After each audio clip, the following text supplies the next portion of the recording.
Hi అండి అందరికీ welcome to Swathi సుగ్గుస్ recipes. ఈరోజు నేను అతి ఫేమస్ అయిన నెల్లూరి కొరమీను చేపల పులుసుని మీతో షేర్ చేసుకోబోతున్నానండి. ఏ రెస్టారెంట్కి వెళ్ళినా కూడా నెల్లూరి చేపల పులుసు చాలా ఫేమస్ కదా. అదే విధంగా అదే టేస్ట్తో ఇంట్లోనే ఈజీగా చేసుకోవచ్చండి.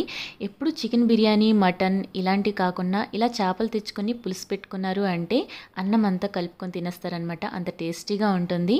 దీనికోసమని ముందుగా స్టవ్ పైన కడాయి పెట్టి పావు టీ స్పూన్ వరకు మెంతులు, 1 టీ స్పూన్ వరకు ధనియాలు, హాఫ్ టీ స్పూన్ వరకు జీలకర్ర, హాఫ్ టీ స్పూన్ వరకు ఆవాలు వేసుకొని మంటని మీడియం ఫ్లేమ్లో ఉంచి ఇవి దోరగా వేయించుకోవాలి. కాస్త కలర్ చేంజ్ అయ్యాక ఇందులో ఎండుమిరపకాయలు వేసుకోవాలండి.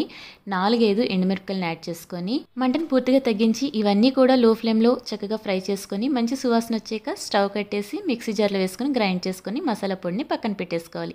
వెడల్పాటి బాండిని స్టవ్ పైన పెట్టి 4-5 స్పూన్ల వరకు ఆవాల నూనె వేసుకోవాలి. ఫిష్తో మీరు ఏ వెరైటీ చేసినా ఆవాల నూనెతో చేస్తే చాలా బాగుంటుంది. హాఫ్ టీ స్పూన్ వరకు ఆవాలు, కొద్దిగంత జీలకర్ర వేసుకొని దంచి పెట్టుకున్న వెల్లుల్లి రెప్పల్ని ఒక 5-6 వేసుకోవాలి. ఎండుమిరపకాయలని ఒక 2 తుంచి వేసుకోవాలి. ఒక రెమ్మ కరివేపాకు వేసుకొని ఈ పోపుని దోరగా వేయించుకోవాలి. పోపు ఎంత దోరగా వేయించుకుంటే పులుసు అంత రుచిగా ఉంటుంది.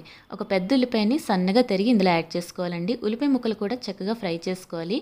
ఉల్లిపాయ ముక్కలు మగ్గాలి అంటే పావు టీ స్పూన్ వరకు సాల్ట్ యాడ్ చేసుకోండి. సాల్ట్ వేసాక 2-3 నిమిషాల పాటు ఫ్రై చేసుకుంటే ఈ విధంగా కాస్త కలర్ చేంజ్ అవుతుంది. ఇందులో ఇప్పుడు పావు స్పూన్ పసుపు, 1 స్పూన్ వరకు కారం, పావు స్పూన్ వరకు గరం మసాలా వేయండి. ఇది హోమ్ మేడ్ గరం మసాలా అనమాట.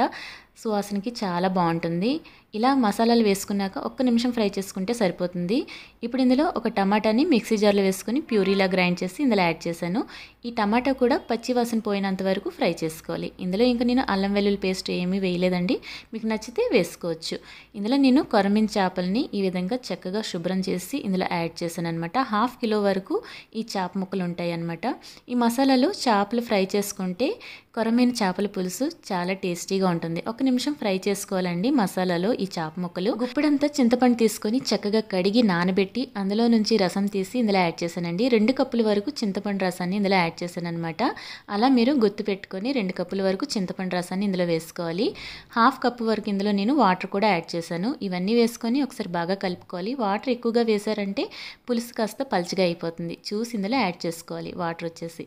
ఇప్పుడు ఒకసారి బాగా కలుపుకొని ఇందాక మనం ఉల్లిపాయలు వేయించుకునేటప్పుడు కాస్త సాల్ట్ వేసాం కదా, మరి కాస్త సాల్ట్ వేసుకొని పులుపు బ్యాలెన్స్ చేయడానికి చిన్న ముక్క బెల్లం వేసుకోవాలి. అలానే పచ్చి మామిడికాయని తొక్క తీసేసి ఈ విధంగా పొడిగ్గా కట్ చేసి వేసుకున్నారు అంటే పులుసు టేస్ట్ మరింత బాగుంటుంది. ఇప్పుడు మూత పెట్టి 5 నిమిషాల పాటు కాస్త దగ్గర పడనివ్వాలి.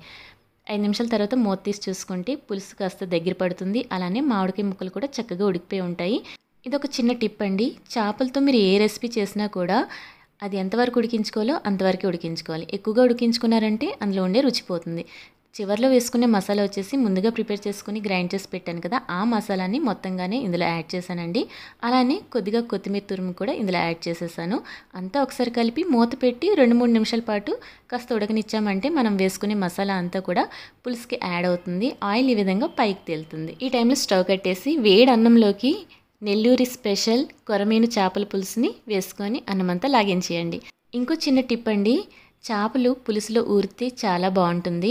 నైట్కి తినాలి అనుకుంటే మార్నింగ్ చేసి పెట్టుకోవచ్చు. మరి మధ్యాహ్నం తినాలి అనుకుంటే మార్నింగ్ తొందరగా తెచ్చేసుకొని పులుసు పెట్టుకున్నారంటే పులుసులో చేపలు బాగా ఊరి రుచి ఇంకా బాగుంటుంది.